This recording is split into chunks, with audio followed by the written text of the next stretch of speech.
Great. So, Mike, who are you? Mike Goldstein, Capital City Pedicabs, TCC graduate before they changed names. So I'm an associate from Tallahassee Community College back in the day.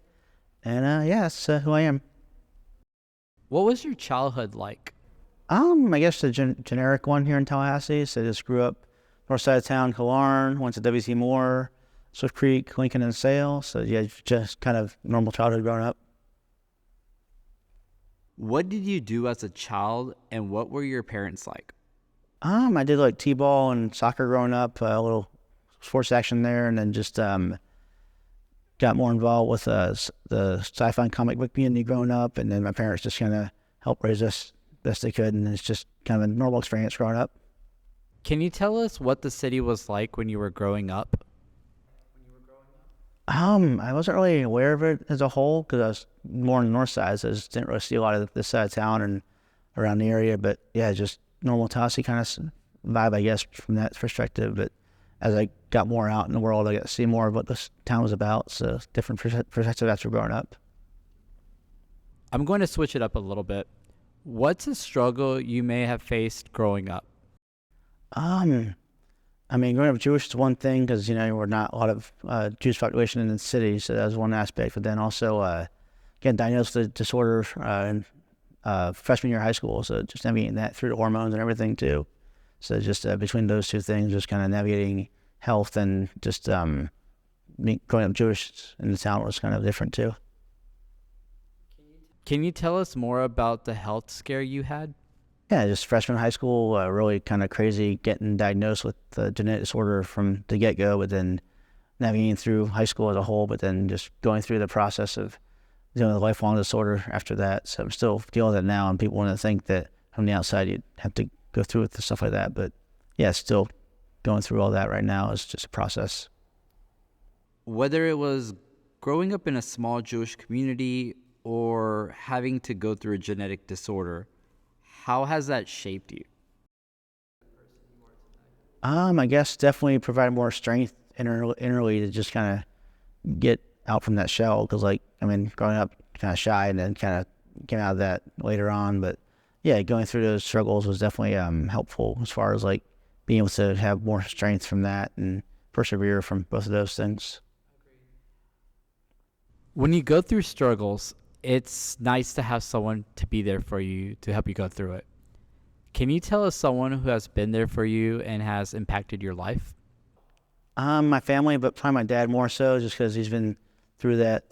Just getting through with. He had a family business growing up as well, so he worked with his dad from that perspective. So it's been kind of cool seeing him get through that, and now he's retired now, so it's just getting to still kind of tag on to what he built up from that.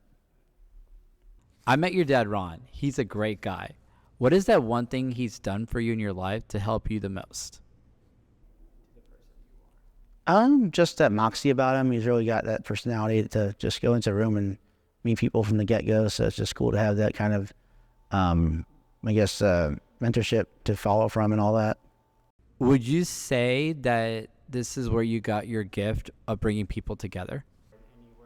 Yeah, I mean, it's definitely a trait to follow. I'm not sure if I'd do it as good or bad as he does, but definitely kind of nice to see from him what kind of putting yourself out there can lead to. Yeah, definitely. You mentioned that your dad played a huge role in your life as a kid and as a human being, but he's also shaped you into the entrepreneur you are as well. Can you tell us a little bit about the pedicab business, how it got started, and what sparked the idea? Yeah, we're actually on a trip in New York maybe 14 years ago or so. And so he was still in state government at the time, but he got this idea to kind of try and bring it here. And so we found these pedicabs that were helping out when there was a cab strike going on in New York City. So just kind of the idea kind of sparked from that. And now here we are 12 years later, still rocking and rolling with the pedicabs, but we kind of took it on ourselves to bring it to Tallahassee and keep it going. I've known you for several years, but you have been doing Capital City Pedicabs for much longer. Can you tell us more about what the early days were like for you? Yeah, so my dad started it in 2012, and I kind of followed along the way and kind of took notes on what to do and not do. So I took over officially in 2018, and just kind of from that kind of made it into what it is today. So like the early days are more of a growing pain and kind of learning how to entrepreneurship really works and get out there and kind of throw your darts on the board and see what sticks and everything from that. But no, it's been really cool just to kind of make it more than just the rides and part of the community aspect, and just kind of from there be part of something bigger than just riding around town. So it's really cool to kind of see what the town has to offer besides just getting out there. Do you have any favorite memories? They can be from the early days or recently.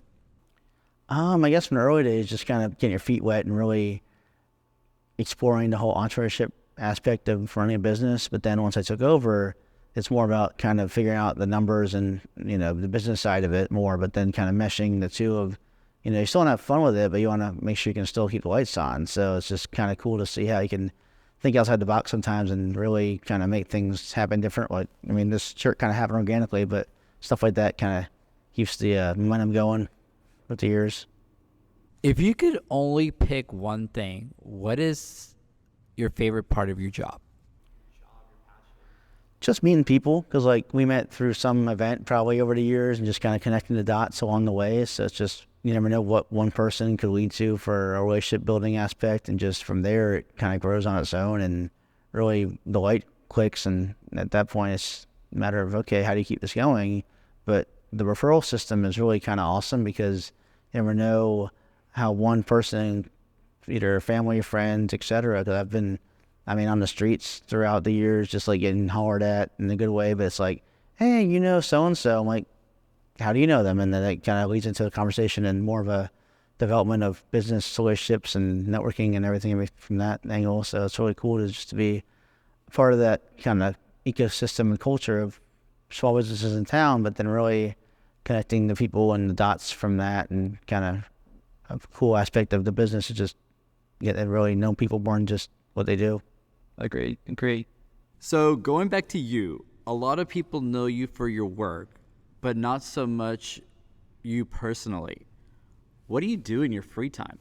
Well, first off, find free time, right? Because there's only so much time in a day. But no, I've gotten more into the karaoke scene of late. Just going to see movies when I can. So just that's my two main things I like to do. But just really nice day to veg out is always welcome too. But yeah, it's my main two things: is going out to movies and getting into the karaoke scene.